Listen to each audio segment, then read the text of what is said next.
Audio Jungle.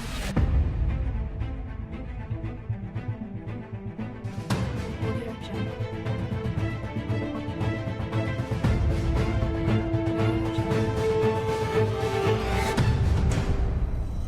Audio Jungle.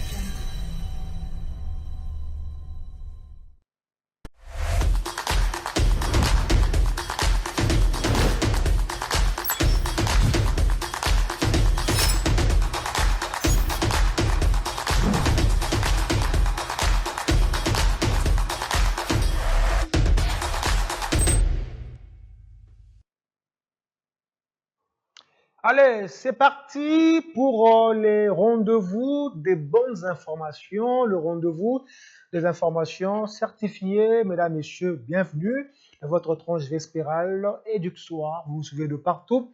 Vous faites bien pour ces numéros. Nous avons un seul invité, un seul intervenant, Joël Egapa, architecte et cadre voilà, architecte et cadre de AREP. Oui, cadre de AREP, parti politique. Oui, il va nous donner de plus en plus d'informations concernant sa fonction, concernant ses nombreuses tâches au sein de ces partis politiques. Pour ces numéros, nous avons une seule thématique, vous le savez. La rentrée des classes est prévue pour le 1er septembre. Voilà, prochain, la thématique que nous allons aborder avec notre invité, rentrée scolaire 2026-2027, Kinshasa, face à ces défis urbains et sociaux. On va parler embouteillage, on va parler nuisance sonore, et puis nous allons aussi parler de construction anarchique. Oui, notre invité est rué, notre invité, c'est vraiment la personne choisie pour répondre à toutes ces questions. Voilà, je vous le présente. Monsieur Joël, bonsoir et bienvenue. Bonsoir, Monsieur Paul Gérès. Comment vous allez? Tout va bien vous-même? Dieu fait grâce. Merci pour l'invitation. Depuis voilà, l'activité que vous avez organisée dans votre parti politique, c'est aujourd'hui que nous vous recevons. Pour ceux-là qui n'étaient pas informés, d'une manière laconique. On a vu sur les réseaux, vous avez mis des brevets, vous étiez en toge. C'était quoi exactement? Oui, notre autorité de référence, Maître Guy Luando-Mboyo, le ministre d'État, ministre des Relations avec le Parlement, avait un souci majeur, c'était il ne veut pas éjecter des cadres dans l'administration publique, des cadres dans les services de l'État, sans avoir les ABC de la gérance de la chose publique. Ok. Voilà. Donc, c'est pourquoi Maître Guy, à travers l'impulsion de son secrétaire général, qui est devenu aussi auditeur général à 9e édition de CHESD, que je tiens aussi à féliciter ici Maître Camille Richard Kalel, notre secrétaire général. À travers son impulsion, on a conçu l'école. En fait, on n'a pas conçu, mais on a mis en pratique, on a mis la machine en marche. Parce qu'un parti politique doit, dans sa mission régalienne, dans ses missions régaliennes, il cherche à conserver le pouvoir, à obtenir le pouvoir et les conserver. Et il doit, plus longtemps possible. Très longtemps possible. Il doit très longtemps possible. Ça, c'est un discours politique. Il doit aussi former. Ça veut dire les gens viennent. Il y a des médecins, il y a des architectes que nous sommes, il y a des journalistes, il y a des topographes, tout ça. Vous venez dans des formations scientifiques. Mais pour gérer la chose publique, on doit vous inculquer quelque chose, l'éthique, l'histoire du pays. Hein? C'est quoi la Constitution, c'est quoi le manifeste. Donc, on vous explique en gros, en long et en large, qu'est-ce qu'un politicien doit apporter dans la chose publique. C'est ça la quintessence même de nos brevets que je vous ai J'étais même présent, c'était la première édition, c'est ça? La première édition, l'édition qui a même porté le nom du père de notre l'initiateur du parti. J'aurais appris que la prochaine édition va porter le nom du chef de l'État. La prochaine édition est dédiée au bâtisseur. Ouais, Ouais. Félix Antoine Tshisekedi Tshilombo. Là, Béton. d'autant plus que vous avez été breveté. Oui. La prochaine étape, c'est la gestion maintenant. Nous gérons déjà. Ok. Nous Mais gérons la gestion à un certain niveau. à un certain niveau. Que Dieu fasse grâce, parce que nous soumettons à son vouloir. Quand le moment viendra, on va gérer. Nous avons géré, moi, j'ai géré, nous avons géré des projets. Et si tu vas à Kimbanseke, tu peux faire un tour, tu peux demander. Les deux bâtiments de Sekoma fin. Ok. Donc, ça veut dire le centre des maraîchers. Donc, c'est moi les concepteurs, c'est moi les constructeurs, c'est moi qui ai remis. Vous allez à Idiofa, tout le monde me connaît à Idiofa, au territoire de Idiofa. Je salue en passant l'évêque d'Idiofa, Monseigneur José Moko, qui m'a reçu. J'ai implémenté le projet d'assainissement et puis de distribution des eaux, des forages. Ok. Donc, j'ai fait 2 ans. Donc, nous avons géré. Nous avons géré aux Nations Unies. Donc, vous savez la rigueur qui existe. Donc, nous pouvons gérer demain. Là-bas, il n'y a pas de tricherie. Aux Nations Unies, non, c'est difficile. C'est difficile parce que les unités qui sont là-bas, ce sont des unités constituées de plusieurs nationalités. Vous comprenez? Nous marchons par rapport au planning élaboré. J'étais à l'INOPS. Donc, il y a des lois sur la passation de marché que personne ne peut sortir dedans. Voilà. Monsieur Joël, oui. On en parle. Oui. Bon, le gouvernement peut sortir à n'importe quel moment. Oui. Remaniement ou nouveau gouvernement, je ne sais pas, mais ça peut bouger à n'importe quel moment. Oui. On vous nomme aujourd'hui ministre de l'urbanisme ou quelque chose comme ça. Oui. En premier lieu, oui. Les 100 premiers jours, oui. Vous faites quoi? Les 100 premiers jours de jour. Parce qu'on connaît des problèmes qui nous guettent, des problèmes qui nous embêtent au jour le jour. Embouteillage, construction anarchique et tout ce qui va avec. Vous faites quoi? Les 100 premiers jours, je n'invente pas la roue. On n'invente jamais la roue. Dans l'administration, il y a des dossiers qui sont très primordiaux. Comme d'habitude, on reconduit l'équipe sortante. On les reconduit pendant 6 mois ou 3 mois. Alors, il y a des dossiers qui sont sur table. On va voir qu'est-ce qui est primordial dans ces dossiers à exécuter et qu'est-ce qui n'est pas primordial. Mais qu'est-ce que moi j'amène? Je dois laisser quand même les traces de mon passage. Faites le remaniement. Le président a un pouvoir discrétionnel. Il peut vouloir changer après 6 mois de nomination. Mais dès mon départ, j'aimerais bien remettre d'abord. Vous savez, les Belges ont laissé notre ville ou notre pays dans un état, je peux dire, de croissance. En tout cas, parlez sans gants. Hein? Parlez sans gants. Non. Les Belges nous ont laissés dans un état de croissance. Ils avaient prévu des choses. Ici, nous sommes sur 24 novembre, de cette bande. Après 150 ans, on va exploiter 8 bandes. Jusqu'aujourd'hui, si vous allez le long du 24, vous verrez qu'il y a encore de l'espace. Le président de la République vient d'ouvrir le mur, casser le mur de Kankokolo, pour continuer avec le boulevard triomphal. C'est toujours les Belges. Si vous allez dans ces murs-là, dans l'axe de ces murs-là, si vous pointez votre faisceau angulaire ou vous pointez votre équerre, cette ligne-là va jusqu'au tarmac de l'aéroport de Ndolo. Vous comprenez? Donc les Belges savaient, demain je vais délocaliser l'aéroport, on peut mettre le boulevard, l'axe structurant. Tu viens de poids lourd, tu viens de CFAO, tu entres sur le piste d'avion, comme boulevard, jusqu'à Bakayao. C'est pas vrai. Vous comprenez? C'est ça que je vous dis. Et quand vous venez de Saint-Raphaël, vous pouvez venir percer le mur d'Endolo avec un échangeur, vous entrez sur le boulevard pour Bakayao. J'allais poser une question. Voilà. Vous allez continuer. Voilà. Mais est-ce que les autorités connaissent ces choses?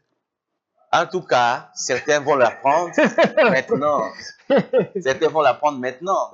Mais c'est ça un problème. C'est pourquoi j'ai voulu faire j'ai voulu faire la politique. Ça veut dire pourquoi? Je ne cherche pas l'argent dans la politique.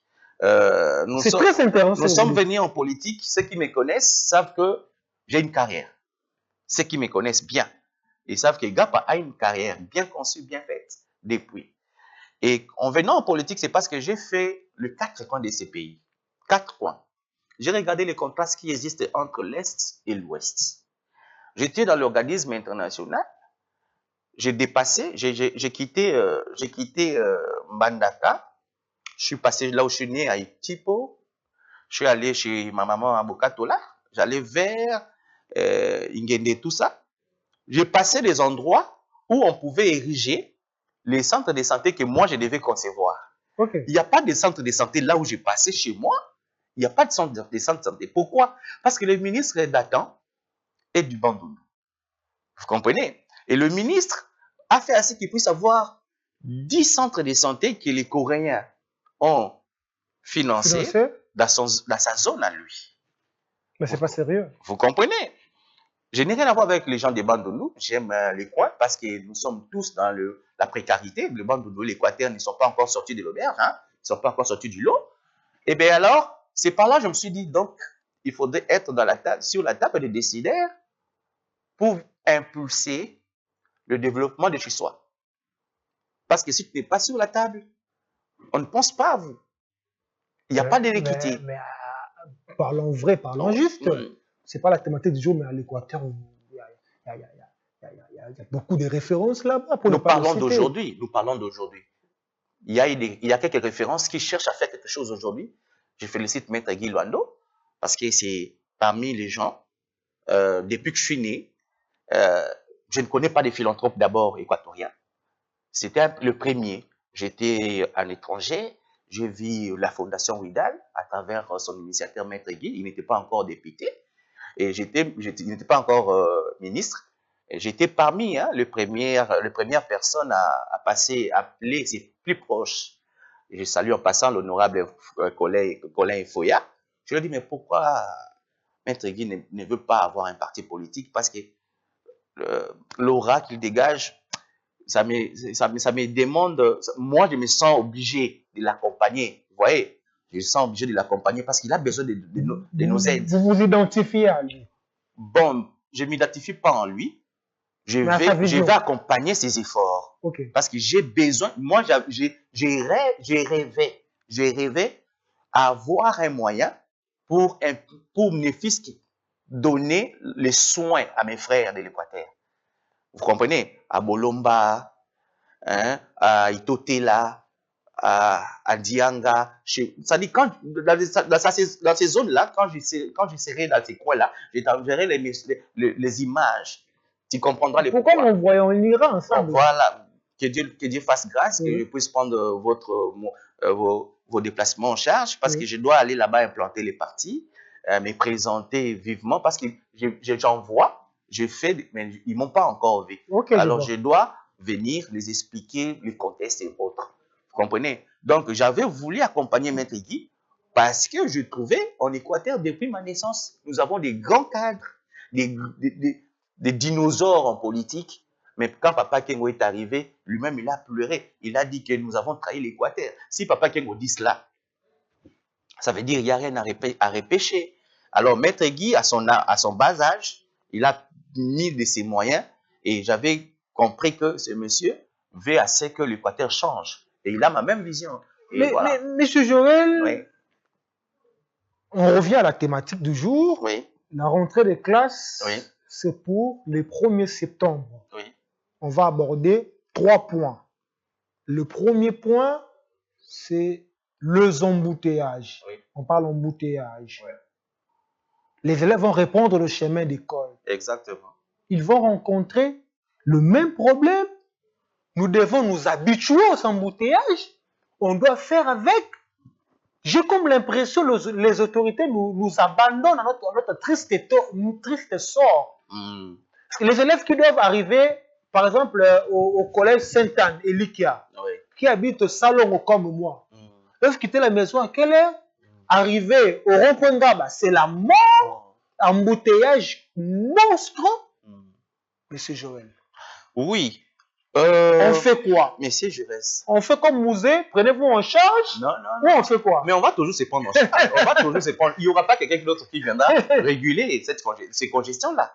On va toujours se prendre en charge. La solution est entre nos mains. Le civisme routier On doit l'implémenter maintenant. Je félicite le général Kassongo Kabwik. C'est parmi des solutions.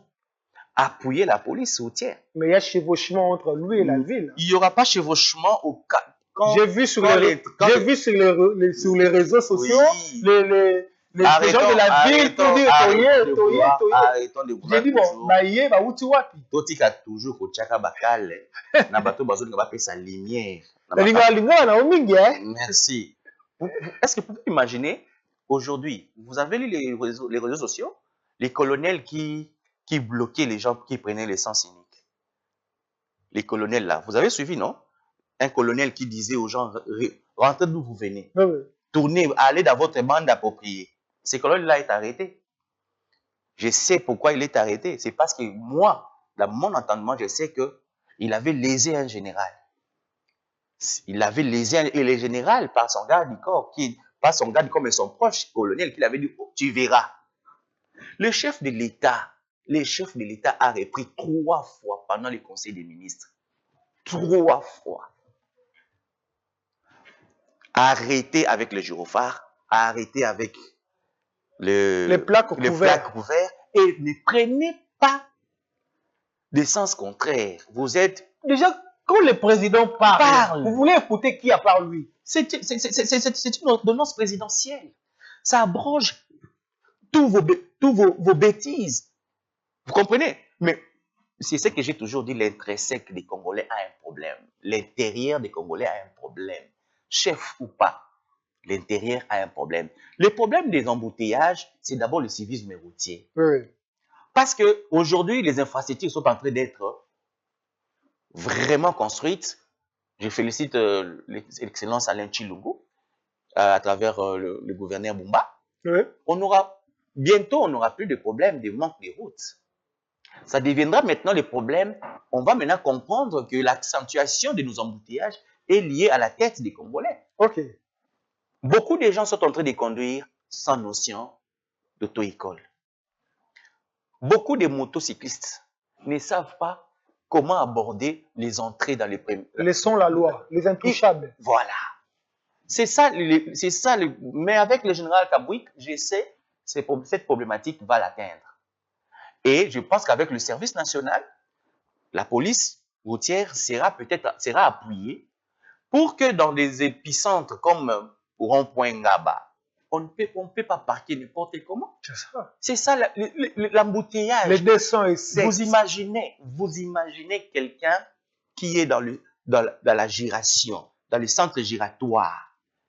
Vous comprenez? Vous êtes sur Victoire. Quelqu'un parque dans le sens, dans la giration, dans le sens, dans la courbe de la giration. Oui. Il parque pour prendre les gens de Gambela. Vous bloquez et puis le receveur te dit, papa, c'est normal. Non, ce n'est pas normal. On doit prendre ces messieurs-là, le fouetter, on doit immobiliser le véhicule, amener aux fourrières. Mais si vous faites cela, les gens ne vont pas se plaindre en disant que droit de l'homme, non. On veut la solution. Parmi les remèdes, il y a aussi les fouets. Parmi les remèdes, il y a des amendes. Ce n'est pas la bouche. Les Congolais, on n'est plus dans ce stade-là de parler. Non. Les Congolais, il faut agir. Et quand vous agissez, les gens vont comprendre. Vous passez maintenant à Kimbondo vers parking, vous allez comprendre ce que je voulais te dire dans mes 100 premiers jours, voir les limites que les Belges ont laissées. On va aussi arriver là. Ça veut dire des limites. La respiration de la ville. L'homme ne peut pas, les Congolais, en fait, la population ne peut pas lui-même coordonner la gérance de la ville. Non. L'État qui a la responsabilité de la chose publique, c'est lui qui coordonne. Et l'État doit être au-dessus. Mais quand la population se permet de faire cela, c'est parce que l'État... Là, on comprend que l'autorité est faible alors. La faiblesse. Je l'ai toujours dit. Je pense que dans un plateau de Blaise Zaïnda, je l'ai dit. À l'époque, j'ai dit que c'est les sommets qui a un problème. Quand on envoie un chef de division de l'aménagement, ou on envoie un chef de division de l'intérieur, dans la commune, de l'urbanisme, vous devez, la carte, qu'est-ce que les Blancs ont dit? Quand vous trouvez que votre autorité a un problème, allez chez les bâtons de commandement pour faire exécuter les lois de la nation. On a la police. Ok. Allez, écrivez, mettez-vous à l'abri, passez dans les... Est-ce que les gens ont cette notion-là d'écrire? Demandez les... Mais c'est ça les problèmes. C'est ça les problèmes. Qui est nommé? Il doit faire quoi? Je ne veux pas que je puisse... Non, l'histoire des nominations, oui. Nous savons oui. comment ça se passe. Ça doit changer. Ce sont des quotas politiques. Ça doit changer. Ce sont des les quotas, il faut laisser. Les quotas, ce n'est pas un problème. Mais si non, les quotas politiques est plus les mieux placés. Même si vous n'êtes pas architecte, vous n'êtes pas urbaniste, oui. mais parce que vous êtes mieux placé dans un parti, en fait, on vous casse là-bas. On doit comprendre une chose. Hein. On ne peut pas vouloir changer la roue. La roue reste ronde. Même si la roue complique. Non, la roue reste, ça restera ronde. Même ça fait défaut. Oui, mais on doit comprendre une chose. Il y a une nuance. Ok, on vous écoute. On a un quota politique. Et dans ces quotas politiques, on vous donne les postes. On spécifie les postes et les TDR de ces postes. Vous avez des pléthores de membres. Il y a des gens qui sont acquis à votre cause. Ils ont des CV, ils ont des connaissances. Prenez-le. Regardez par rapport au TDR. Qui est-ce que je dois envoyer là-bas? Le clientélisme, c'est ça le problème. Je dois prendre les membres de ma famille, je dois prendre celui qui me chante, je dois prendre celui qui tu penses maîtriser pour des dividendes. Vous comprenez? Vous envoyez là-bas. Mais tenir les stylos, il n'arrive pas. Vous comprenez? Faire le travail par rapport au TDR, il n'arrive pas. C'est ça le problème. C'est parmi l'éthique que nous avons débattu dans notre parti, pendant les formations, que nous devons marcher avec l'éthique. Là où vous sentez qu'il y a un problème, il y a un conflit d'intérêts, vous vous retirez. Là où vous sentez que vous devez agir, vous devez avoir des paramètres de sécurité, des juridiques. Vous faites appel, je vais agir en ceci, en cela. Est-ce qu'il faudrait agir? Non. Est-ce qu'il ne faudrait pas agir? Il faut agir. Comment est-ce que les gens, j'ai déjà parlé de ça dans une émission, l'inondation de Mayanchiki. Oui. Qu'est-ce que j'ai dit? On ne devait pas atteindre 200 mètres de la rivière. Mais si on a atteint les 200 mètres, c'est parce que l'autorité qui devait réguler ou encore protéger cette zone-là, il s'est fait corrompre. Il a accepté des pots de vin. Et voilà, on va signer l'autorisation de bâtir, on va signer les permis de lotissement, on va faire ceci, c'est là. Monsieur Joël, ça crée un problème. C'est l'intéressant. L'autorité est corrompue. Oui. Mais quand il faut casser, oui. Vous cassez, l'autorité n'est pas tutoyée, n'est pas dérangée. Je l'ai dit dans une des émissions. Vous ne voyez pas qu'il y a des points de mesure. C'est vrai. On veut asphyxier la population. En tout cas, parlons vraiment sans gants. La population est asphyxiée. C'est ça le problème. Un minable fonctionnaire de l'État prend ses 5 000 $ de 10 ans d'économie, veut acheter une portion. C'est pourquoi j'ai dit vos émissions sont pédagogiques. Oui. J'aime venir ici pour que nul ne prétexte ignorer quelque chose. Très bien. J'avais appris, j'avais écouté une émission, tout ça.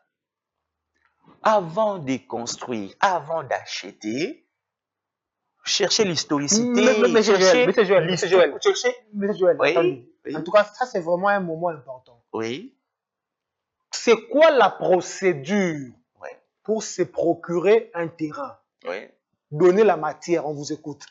Pour se procurer un terrain, on va d'abord dans le service du cadastre. Ok. Le service du cadastre va vous rassurer que cette parcelle porte le nom de Giresse Paul. Mais ce n'est pas une fiche, ce n'est pas un certificat d'enregistrement. Ok. C'est une fiche parcellaire. Dès que vous achetez ça, vous devez avoir, ou encore M. Giresse doit d'abord avoir un certificat d'enregistrement et pour vous vendre. Si vous voulez l'acheter comme fiche, ce n'est pas un problème. Et M. Giresse fasse une note. La lettre, comment on appelle ça? Acte de vente. Acte de vente, oui. Vous menez avec votre fiche comme sous-bassement. M. Giresse vient témoigner devant les notaires qui vous a vendu. On prend les photos et on va faire la mutation des noms. Très bien. Et c'est à travers là que vous avez votre parcelle. On ne peut pas vouloir... Et pendant que vous venez chez le ministre, pendant que vous allez au cadastre, le cadastre doit vous dire que ce terrain ou cette zone est non édificandi, cette zone est conflictuelle, cette zone n'est pas encore, comment on appelle, désaffectée, si c'est une zone de l'État. Vous comprenez? Les gens ne veulent pas suivre la procédure, accompagner des avocats. Pourquoi? Ils pensent qu'ils vont perdre de l'argent en donnant à un avocat. Ils vont perdre de l'argent en donnant à un architecte pour que je fasse tout ce que je viens de vous dire. Oui. Quand je le fais, je vous mets à l'abri. Quand je ne le fais pas, vous achetez. Mais aujourd'hui, quand l'État vient avec des gens instruits, intrinsèquement intelligents, intellectuels de plus, il vient, il prend une fonction et il dit, voilà, je trouve que tout au long de l'Académie des Beaux-Arts, je vois le rail. Les gens ne devaient pas construire à 25 mètres de là ou 20 mètres de là, à gauche et à droite. On devait laisser l'emprise. Est-ce que c'est respecté? Je vais voir. La rivière Funa, on devait avoir 20 mètres pour laisser les services de curage passer. Est-ce que c'est respecté? Je dois aller voir. Et c'est comme ça que on commence à casser aujourd'hui. Cette histoire de kilométrage, sur dont on parlait, mais c'est comme si ça devient de règlement de comptes. Même pas, c'est la loi, c'est écrit dans la loi. Ça devient des règlements de comptes. Non, vous avez l'internet là, vous pouvez juste taper l'emprise ou l'auberge de la rivière, d'une rivière au Congo, par rapport aux lois urbanistiques du Congo. Tapez, vous allez voir, on va vous dire. Mais si on vient vous casser, vous êtes dans les normes, allez vous plaindre. Vous avez des avocats. Mais même si vous partez vous plaindre, est-ce qu'il y aura réparation? Évidemment, oui. Mais comment est-ce qu'on fait l'expropriation? Comment est-ce qu'on paye les gens? Parce qu'il y a les moyens. Mais j'ai vu à Lupin, non loin de l'église de la Borne, un monsieur, ça restait -1 pour perdre sa vie. On a cassé ça. Non, ça, ce sont des intimidations aussi. Ce sont des intimidations des gens qui savent qu'il a tort. Mais comment vous dites que c'est de l'intimidation? Oui. Oui. Papa Mukolo Babukinda Kunaye. Non, c'est de l'intimidation. Papa Mukolo Babukinda Kunaye, oui. Aluka ba avocat, azana Bukunaye alopango, bakolakisa ye ke Bukinda Kunaye par rapport à ba tracé urbain et kotaki na kati en prise. Ce qui a raison, biso architecte ba cabinet ezali, aye to bengi baniste moko, to luki schéma directeur à Kinshasa 1957, to tuni bango bato babuki. Ce qui ezali ba service à Messalin Chilungu, ministre, to komelie lettre. Excellence, voilà l'expropriation où le déguerpissement a été mal fait, a été mal exécuté dans telle zone. Au regard de la loi, eu égard peut-être à l'article digne de l'humanisme, vu la ligne ceci, cela, par rapport à l'alignement des routes, nous sommes hors l'emprise. Mais on nous a quand même rogné, ou on nous a quand même... Excellence enverra les services techniques ensemble avec nous. On brandit les dossiers et tout ça. S'il est dans les normes, il y aura... On va lui remettre ce qu'il doit avoir. On va suivre, on va regarder. Monsieur Carlos Pata savait nous illustrer ces images-là. Voilà, c'est ça. Là, ici, nous sommes sur l'avenue Lukanga à Lupin Télécom. Ils sont victimes d'une construction anarchique à la sortie vers École Banza. Un citoyen s'est permis de bloquer la route pour construire depuis un bon moment. Ces gens sollicitent l'intervention car cette route peut seconder la route de Matadi 2 vers Camp Badiading. Voilà. Vous voyez? Ce monsieur se permet de construire. Et il a créé même une sortie secondaire. Voilà, sortie secondaire, mais il y a même... Bien que pour lui, hein. Il y a même une école qui souffre en fait. Quelqu'un a filmé d'une manière clandestine. Maintenant, voilà. Il me l'a envoyé. Vous taxez l'État de vouloir toujours casser le bien de ces pauvres citoyens. Vous voyez, c'est sur l'avenue. Imaginez les gens se plaignent qu'il y a un bouteille. Imaginez-vous un tel acte. L'intérêt public dans cette zone où il y a des milliers de personnes, qui pourrait facilement aider les gens qui sont malades. Venir, voilà. Donc, c'est pas normal. Ce n'est pas normal. Je précise que nous sommes à l'avenue Lukanga à Lupin. Ce n'est pas normal. Quand l'excellence Moulumba ira là-bas, quand l'excellence Alain ira là-bas, Chilungu, vous direz que non, ce sont des règlements des comptes. Non. C'est lui qui vous a envoyé cette vidéo-là. C'est un novice. Je ne sais pas si il a fait la formation technique humanistique ou encore l'architecture. Non. Il a juste remarqué qu'il y avait une avenue. On avait une avenue ici, oui. Mais on est venu nous barrer. La route doit être ouverte pour tout le monde. Mais monsieur Joël, vous êtes un expert. Oui. Alors que ces messieurs construisaient, oui. C'est ce qu'on appelle le permis de construire. Oui. Il y a beaucoup de documents. Mais quand ils partaient chez l'autorité pour avoir ces documents, oui. L'autorité n'avait jamais envoyé des services pour voir des visus. Mais c'est pourquoi que la maison arrive jusqu'à ce niveau. C'est pratiquement la fin. C'est pourquoi je vous dis, il y a la qualité des hommes. Des fois, ça énerve, la qualité des hommes d'État. Il y a des fonctionnaires de l'État qui sont intelligents. Hein? Il y a d'autres qui sont intellectuels. Carlos, on peut revenir. Merci beaucoup. Vous comprenez? Il y a des fonctionnaires de l'État ou des techniciens qui sont intellectuels et des techniciens qui sont intelligents. Ok. Intellectuel et intelligent. Voilà. On vous écoute. Vous avez besoin, l'intellectuel, c'est celui qui a accumulé les diplômes. Hein? Vous comprenez? C'est celui qui a étudié pour avoir les points, pour avoir les diplômes. Dans son intrinsèque. Diplômé en. Dans son intrinsèque, c'est les COP. Vous comprenez? J'ai mon diplôme, je serai peut-être demain chef de bureau, mais il faut ma COP. Na manager. Na fonctionner. Mais au-delà d'être intellectuel, il y a des gens il y a des fonctionnaires intellectuels qui ont des diplômes, mais aussi intelligents. C'est comme nos pères, nos grands-parents, qui n'ont pas accumulé des diplômes, mais ils étaient déjà nés avec un bon sens. Et déjà, l'intellectualisme vivait en lui. Vous comprenez? Donc, après 4 mois de formation, quelqu'un qui te fait une note à main levée, vous n'avez pas idée. Il est né intelligent. Après avoir ajouté des diplômes, vous devenez encore intellectuel, mais déjà intelligent dans l'intrinsèque. Moi, je ne peux pas cautionner des choses que je viens de voir. Non. Quel que soit votre argent, mais je regarde ma carrière. Vous comprenez? Je regarde ma carrière. C'est ça aussi le problème. Ben oui. Ma personnalité, les noms que je porte des GAPA. Hein? Parce qu'on dirait c'était qui l'architecte? Je dois protéger ces noms. C'est un pauvre monsieur, père son âme, mon père, qui n'a pas eu de conflits, qui a éduqué des architectes à paritaire ici à l'IBTP Gombe, que tout le monde respectait avec son handicap, avec ses peu de moyens, mais il nous a dit gardez votre personnalité. Très bien. Je vous ai dit, la personnalité, c'est une valeur qu'on ne peut pas le perdre, pauvre ou riche. Vous pouvez être milliardaire, mais vous n'avez pas de personnalité, on ne va pas vous respecter parce que votre argent, les gens savent que moi aussi, je peux avoir cet argent-là.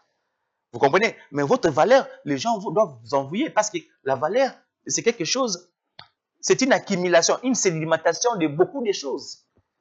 Vous comprenez? Donc, ce que nous voyons là, c'est l'autorité qui a donné. Cette autorité, ce n'est pas une autorité intelligente. C'est une autorité intellectuelle, mais minable, qui sait que ce que je fais peut détruire. Mais à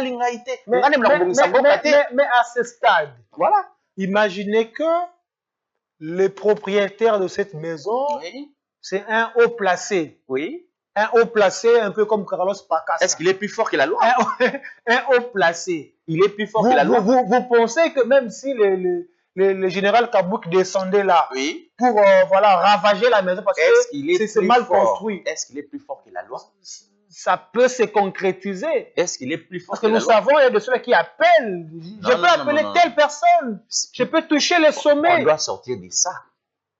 Vous comprenez? Sortir de ça, oui, mais c'est la réalité. En fait. La réalité, avec Félix Tshisekedi, nous sommes en train de voir, je ne peux pas dire parmi les parcelles des gens, les parcelles qu'on a cassées. Je vous dis qu'il y a des parcelles des autorités qui sont parties à l'entrée de Montfléry. Oui, mais même une autorité qui se plaint. Je vous dis aujourd'hui matin ou hier, il y a un immeuble vers Onatra où le service national est venu bloquer tout le monde. personne ne puisse sortir, à part les enfants de 18 ans. Tout le monde puisse descendre. Parce que tous les eaux usées, toilettes, cuisine, ces bâtiments-là étaient déversés sur les collecteurs. Mais le général Kabouik a eu la mission de traiter cette affaire-là. Il y a des autorités qui ont été bloquées là-bas. Les coups de fil passaient à gauche, à droite. Bloqués. On peut arriver. Pour une fois. On peut arriver. Quand le président de la République dit qu'il n'y a plus de complaisance, on peut arriver. Mais c'est la volonté. C'est la volonté de l'homme vouloir changer. Ça signifie je ferme les yeux. Même que le mien même soit frappé pour que les autres puissent se remettre sur le droit. Mais pour quelle durée? Mais non, ça doit se pérenniser. Parce que si... C'est ça le problème. Oui, ça doit se pérenniser. Commencer et puis voilà, finir et on revient à la case. On doit d'abord servir d'exemple. Mais pour quelle durée? Non, on doit d'abord commencer. Faire souffrir les autres pour que les autres reprennent la même chose demain. Non. Il ne faut pas donner le crédit au doute. Non. On doit commencer comme maintenant là. On doit commencer. C'est pas la première fois. Ce n'est pas la première. Mais chaque fois qu'on fait cela, c'est une interpellation. L'État doit, en fait, les autorités qui chapeautent ces secteurs-là, hein, les secteurs qui demandent beaucoup de régulation, c'est-à-dire qu'on doit frapper fort. Vous savez que le service national ne sera pas là éternellement. Pourquoi pas? Mais non, ils sont là pour exécuter un plan. Un plan, oui. Mais bien déterminé. Mais si la nécessité faisait à ce que ça devienne pérennisable, oui. Qu'est-ce qu'on va faire? Que parmi les brigades, nous puissions avoir on puisse avoir 4-5 brigades rien que pour la salubrité et la régulation, l'appui à la régulation routière. Qu'est-ce qui va empêcher? Monsieur Joël, vous êtes aussi parent. Oui. Les cours vont reprendre. Oui. Voilà, la rentrée scolaire, c'est pour le 1er septembre. Oui. Mais il y a des quartiers aujourd'hui où la nuisance sonore bat son plein. Oui. Là-bas aussi, si l'autorité descend, va dire que tracasserie, dérangement, on nous dérange. Comme il y a même un confrère qui m'a envoyé une vidéo qui m'a fait rire. Christian Bokaya de Télé 50, journaliste sportif. Il m'a envoyé une vidéo. À 3 h du matin, près de sa chambre, la musique jouait comme pas possible.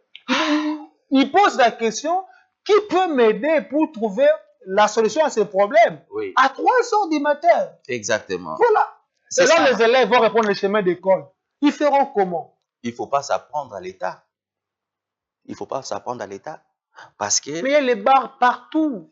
C'est ça les églises partout. C'est ça les problèmes du Congolais. Je ne suis pas un athée, hein, mais les problèmes du Congolais est créé par le même Congolais.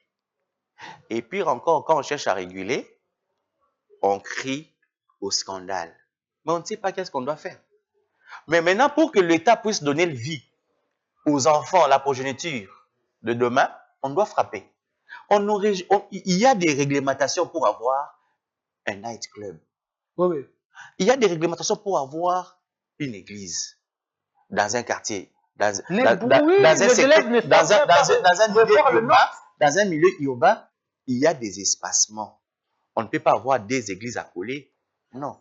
L'église, normalement, dans les normes urbanistiques, l'église doit avoir un rayon de ramassage de X pour retrouver un autre après ces rayons de ramassage-là.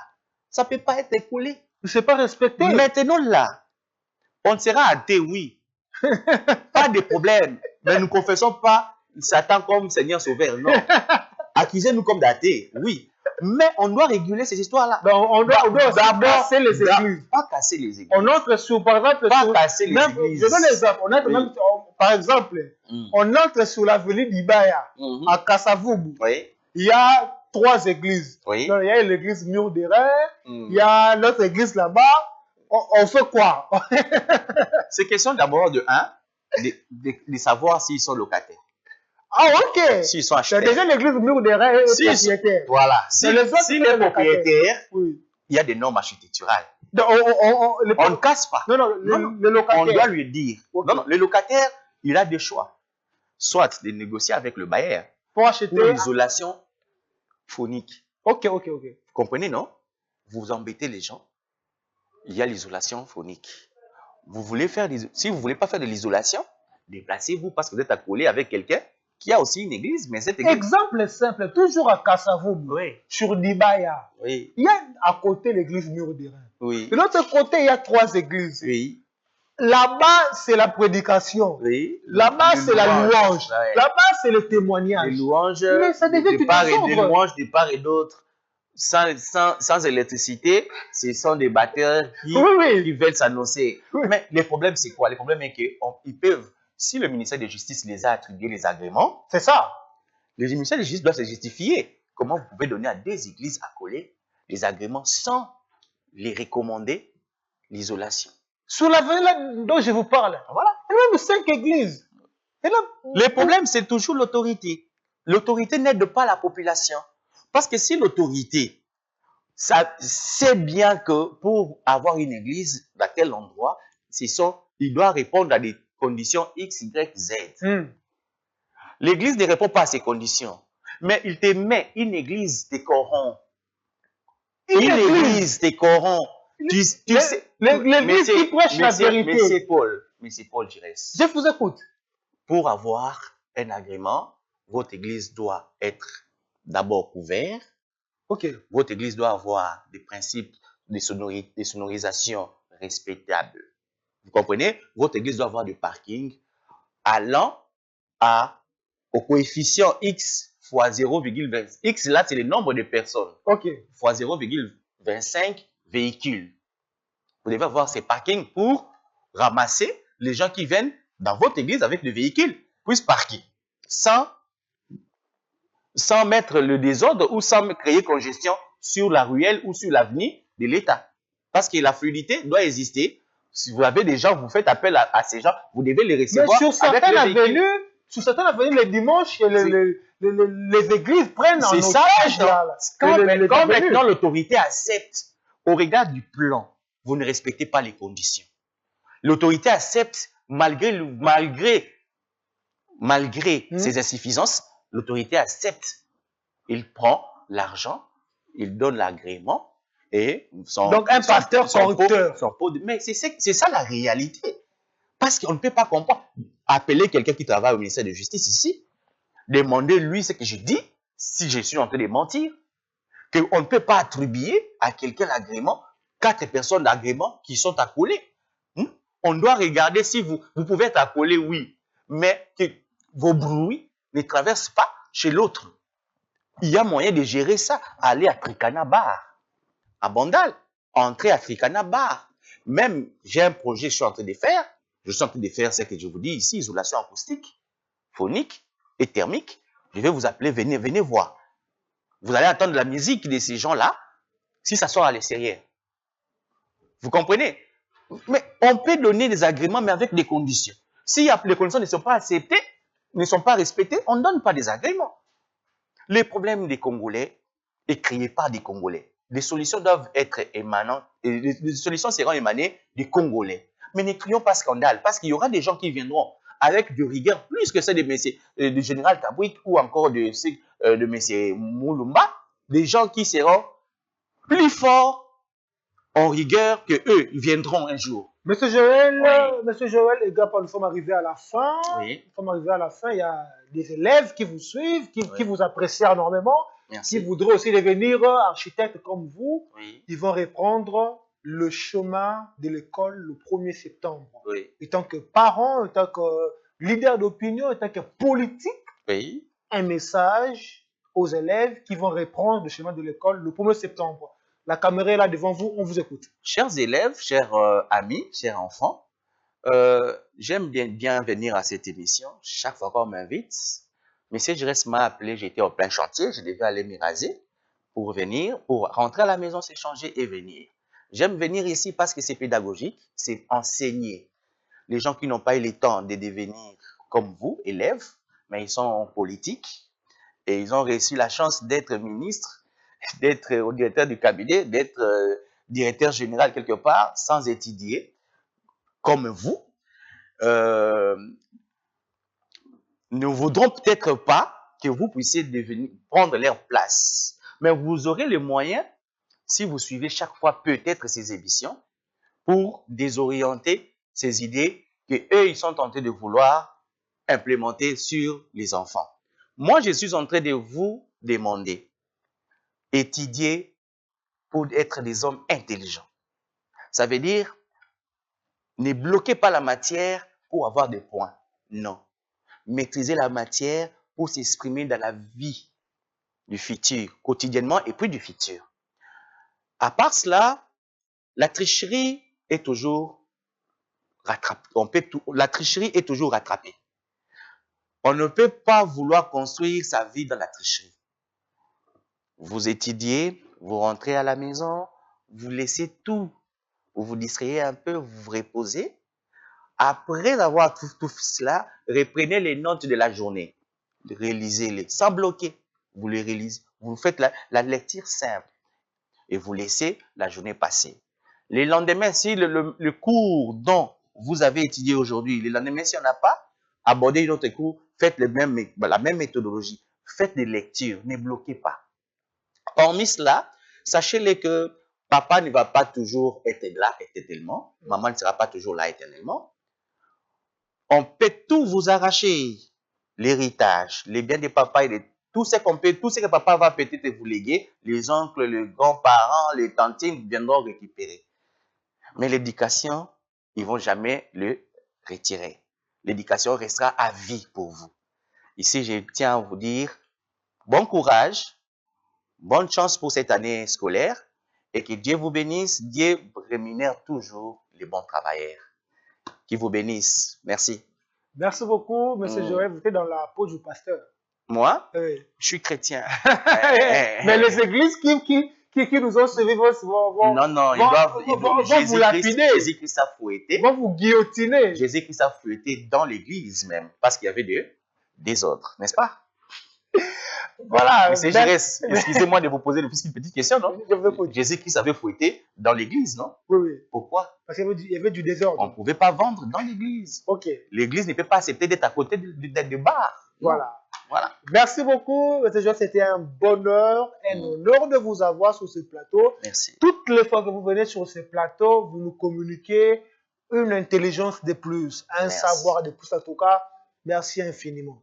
Merci en tout cas à vous. Allez, et Duxoir vient de finir, Duxoir vient de prendre fin. Je dis un grand merci à la grande équipe qui nous a aidés. Carlos Pakassa, merci beaucoup. Caleb Mukendi, merci beaucoup. Jérémy Kassaï, Jonas, merci infiniment. Que Dieu bénisse la RDC. Au revoir.